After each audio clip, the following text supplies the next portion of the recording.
Hi, my name's Dale, welcome to the Gadget Tube review of this, the Polaroid iD1660. Now let's take a very brief look what's inside the box. Okay, inside the box we have the USB charger, the camera itself. Inside there we also have a USB cable, a lanyard, a audio video cable, and some instructions and a CD and some warranty stuff no one ever reads. Now the device itself feels quite flimsy and cheap and plasticky. It does have buttons on it that work somewhat, and the touchscreen actually surprisingly works okay, but there's lots of small on-screen buttons which are really fiddly to press. On the bottom you'll find no tripod mount, so completely useless as a video camera in my opinion, because you can't put it on a tripod, so you're forever stuck with using handheld shaky footage. Instead, on the bottom they've included an AV socket. Now this is great if you want to watch your lovely HD videos in standard definition on your TV. I'm sure that'll look great.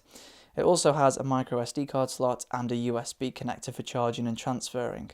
Now the screen itself is okay indoors, but if you want to see it outdoors, then well, keep hoping, it's pretty useless. Now to illustrate what the video quality is like, I took two sample clips, one in 720p mode and one in 1080p mode. This is a test of the Polaroid in 720p mode.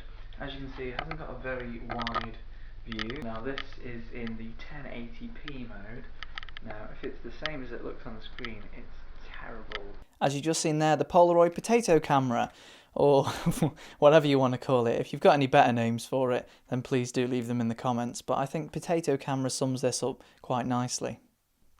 As you can see from the sample footage, the audio and the video is really bad, especially the audio. You could barely hear me on this, and the video obviously isn't anything to shout about. Now when you put it up to 1080p mode, it gets even worse, it gets even choppier, and doesn't seem to kind of up any kind of resolution. In fact, it just seems to be stretching whatever poor resolution this sensor actually is. Now in my opinion, I'd definitely avoid this kind of camera. You'd be much better spending your money on something like this, a compact camera. Now just an example, this is an old Samsung compact camera, and if I start recording now on both devices, now this is now what you're seeing as the Polaroid. Pretty horrible shaky and really kind of cropped in footage. And then this as an example is this little Samsung. Now if I turn them round, you can kind of see the video comparison. You do much better spending the similar kind of money. In fact, £10 dearer gets you a Canon point and shoot camera which shoots much nicer HD video than this and does really nice photos too.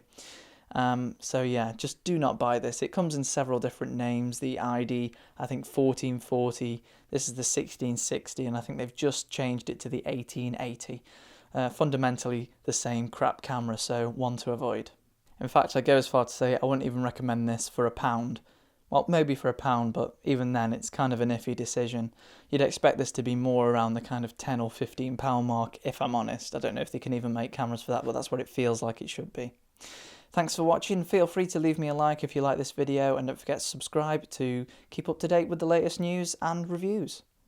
Of the Chinese cheap alternative to the Pressy, which is an Android button. Now the Pressy is available for around $30, but this Click or My Key, or other things as it's known as, is available